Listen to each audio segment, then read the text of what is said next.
Theo, what is it? Yes? I think I'm as excited as you are. Woohoo! Oh. That's nice. You gonna help me open it then? Let's go.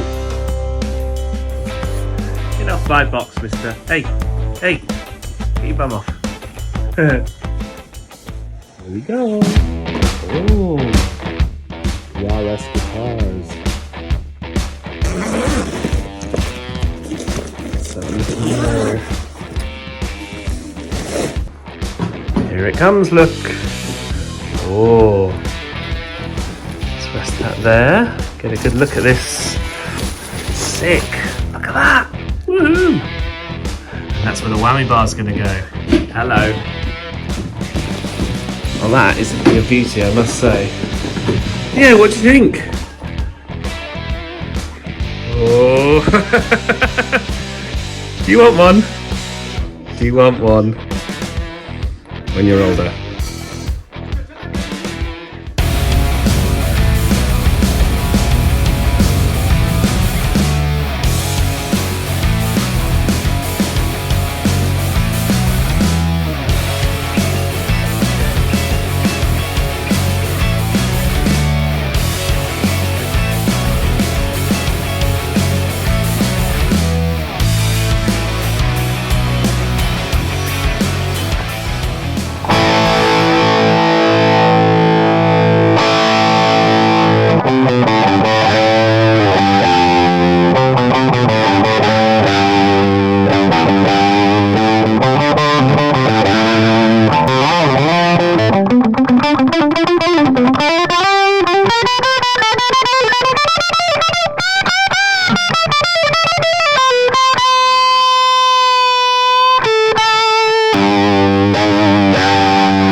That's a really nice sound, that one.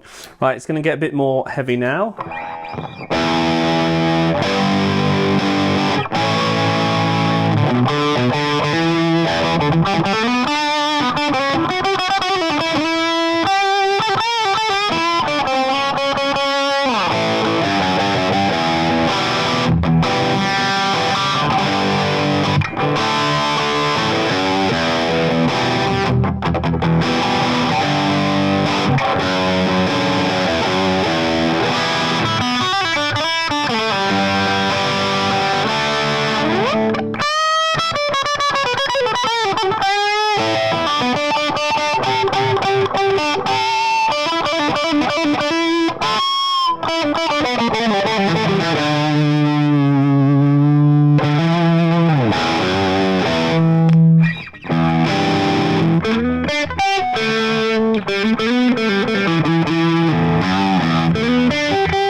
Oh, sick.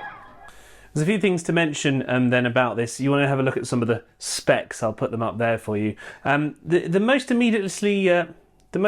immediately noticeable thing is that the neck carve is described as a violin neck. Now I do play the violin, and I'll tell you what, it's not really like it at all, but the point is it's very shallow, which means that if you're into really fast playing,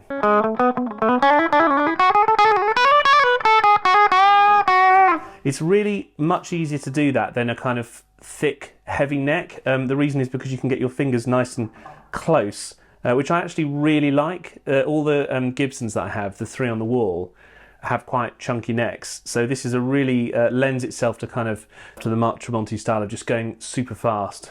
The other thing to say is that the reason I got this guitar was because it has the whammy bar option, or the tremolo arm if you want to call it that. Obviously, if you're going to go crazy on it, it drives it out of tune. But if you do it nice and sensibly, I suppose, which isn't always a word that you want to use when you're playing guitar, if you use it sort of in what I would call a good way, so...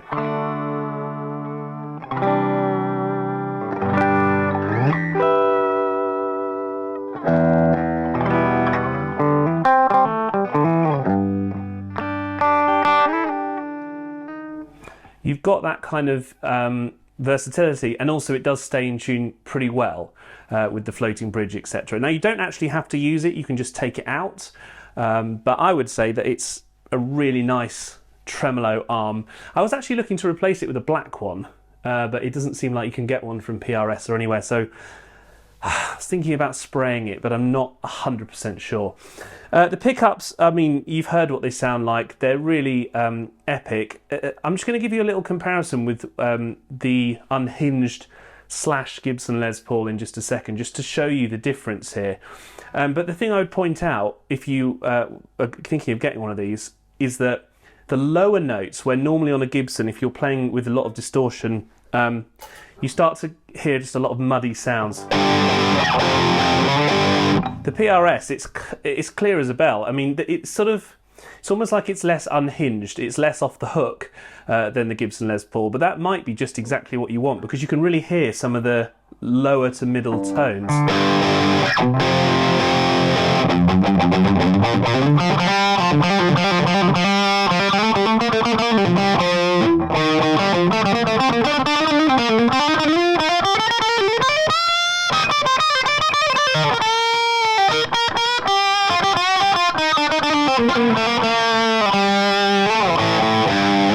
Also, I mean, look at that neck. Absolutely sick. Like I say, I'll play you that Gibson in just a sec, but one more comparison note is that if you look at the body of it, it is absolutely dead flat when you're playing it. Now that compares massively with the Gibson, which is very rounded. Some people like to play with the plates that mean that your hand is kind of flatter against the body, but this, you do not need that in any way. It's just like a level, solid piece of wood there, and then it curves away to the sides. The other thing I particularly like about this, I'm going off on one now, look at that side design there. Now that, plus the charcoal burst, is absolutely beautiful. I'll just give you that comparison now, so just hang tight and I'll get the unhinged one, just so you can compare the lower sounds.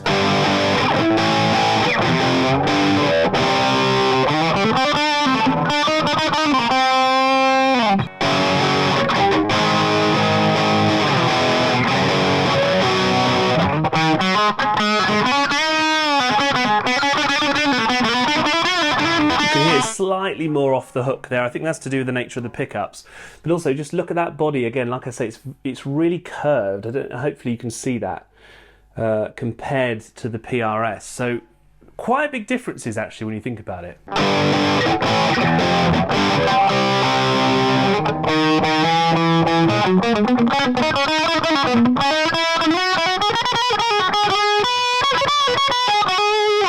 So really, I think what it means is that this is a bit easier to play in a really good way. You shouldn't have to be working hard to make a nice sound on the guitar. Although, hilariously, I need to lower this strap a bit because I usually play a bit lower down here. But anyway, so the final thing to mention, of course, and this is what everything always comes down to with guitars, is the price point. let me just tell you the comparison. £3,000, £3,000, £3,000, 650. So, you know, for such a good guitar, the SE model is really, really good value for money. You've got essentially some of the top tier inners, the guts of the guitar, but it's very, very affordable. So the SE stands for Student Edition, if you were wondering. I mean, anyone can buy it, so I'm not sure why it's a student edition, but maybe it's just the price makes it more affordable. But anyway, I hope you have enjoyed this little playthrough and run through with this Mark Tremonti PRS SE. I think it's PRS Tremonti SE. The description will have it right, but anyway, thanks for watching this video. If you're interested in it, I'll put some links down below. I've found them for £650 or £700-ish UK price, which I think is extremely, extremely reasonable. It's going to live here on the wall. It's going to be the one that I use for any songs that have whammy in, like the first one I ever did, Joan Jett and the Blackhearts. Can finally do it properly. Just to give you the final thing, this is how out of tune it goes if you go nuts.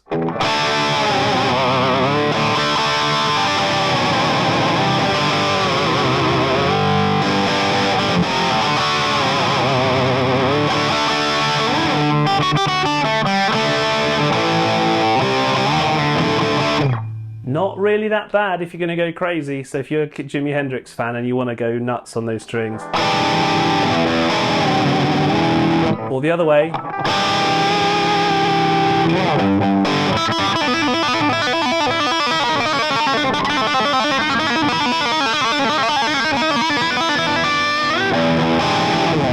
I mean, as you can see, it stays in tune pretty well.